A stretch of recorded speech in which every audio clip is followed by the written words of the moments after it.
ഇങ്ങനെ ഇത് എന്തെളുപ്പ, ഇതാണ് ഈസിയാണ്. ശാസ്ത്രീയ സംഗീതത്തിന് പോകുന്ന കുട്ടികള് അവിടെ ഒന്നല്ല, ഖുർആനിലാണ് സംഗീതമുള്ളത്. അക്ഷരങ്ങളെ പഠിക്കാം. ഹംസ ഫത്ഹ അ, ഹംസ കസ്റ ഇ, ഹംസ ദമ്മ ഉ, അ ഇ ഉ, ഹംസ ഫത്ഹ അലിഫ് മദ് ആ, ഹംസ കസ്റ യാ മദ് ഇ, ഹംസ ദമ്മ വാവ് മദ് ഉ, ആ ഇ ഉ, ആ ഇ ഉ, ആ ഇ ഉ. ഇവിടെ പഠിക്കാൻ കുട്ടികൾ വരും. നിങ്ങൾ അങ്ങനെ പഠിപ്പിക്കും മദ്രസയിൽ ഇനി. എങ്കിൽ കുട്ടികൾ വളരെ താല്പര്യത്തോടുകൂടെ കുട്ടികൾ പഠിക്കാൻ മുന്നിലുണ്ടാകും. ഖുർആൻ തജ്വീദ് കുട്ടികൾ ആ ഒരു മനസ്സാന്നിധ്യത്തോടുകൂടെ അറിയാതെ തജ്വീദ് പഠിച്ചു പോകും. ഇത് തജ്വീദിന്റെ ബേസിക് പാഠമാണ്. അക്ഷരം ചിലത് പെരുപ്പിച്ച് വലുതായി പറയേണ്ടതുണ്ട്, ചിലത് നേരിയ തോതിൽ ലൈറ്റായിട്ട് പറയേണ്ടതുണ്ട്. അക്ഷരം ഹെവി ആണെങ്കിൽ അതിന്റെ അലിഫും ഹെവി ആയിരിക്കും. അക്ഷരം ലൈറ്റ് ആണെങ്കിൽ അതിന്റെ അലിഫും ലൈറ്റ് ആയിരിക്കും. സൂറത്ത് മുർസലാത്തിലെ 20 മുതലുള്ള ആയത്തുകളിൽ ശ്രദ്ധേയമായ ചില ഭാഗമുണ്ട്. ഒന്ന്, അലം നജ്അലിൽ അർദ കിഫാതാ അഹ്യാഅൻ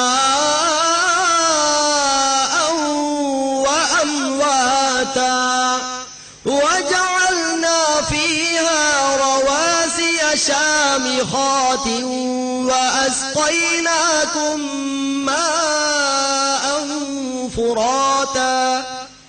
വ്യത്യാസം എവിടെയാ? ശാമിഖാതിൻ, ഷീനിനും അലിഫ് തന്നെ, ഖാഇനും അലിഫ് തന്നെ. നമ്മളെ പഴയ ഓത്ത് വജഅൽനാ ഫീഹാ റവാസിയ ശാമിഖാതിൻ, ഷാമിഖ ഷാഖ ഒക്കെ ഒരേപോലെ അല്ല. ആ അലിഫിന് അക്ഷരത്തിന്റെ സ്വഭാവം അലിഫിനും നൽകപ്പെടണം. ശാമിഖാതിൻ وأسقيناكم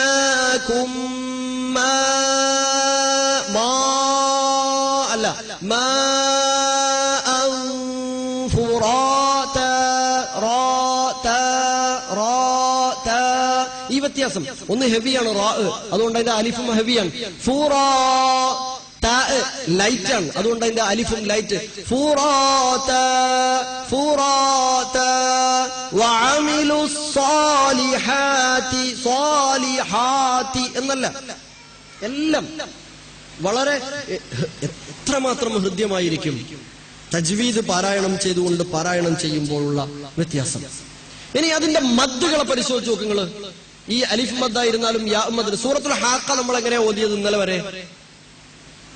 എങ്ങനെ സൂറത്തുൽ ഹാഖ ഓതിയത്? അൽഹാഖ മൽഹാഖ വമാ അദ്റാക മൽഹാഖ. നല്ലോണം തജ്വീദ് അറിയുന്ന ധൈര്യമുള്ള ഒരു സഹോദരൻ തൊട്ടപ്പുറത്തെ റൂമിൽ നിന്ന് കേട്ടാ പറയുക എന്താ ആക്കാനാണ്? ഒന്നും ആക്കാനാവൂല. സൂറത്തുൽ ഹാഖ ഓതേണ്ടത് അൽഹാഖതു മൽഹാഖ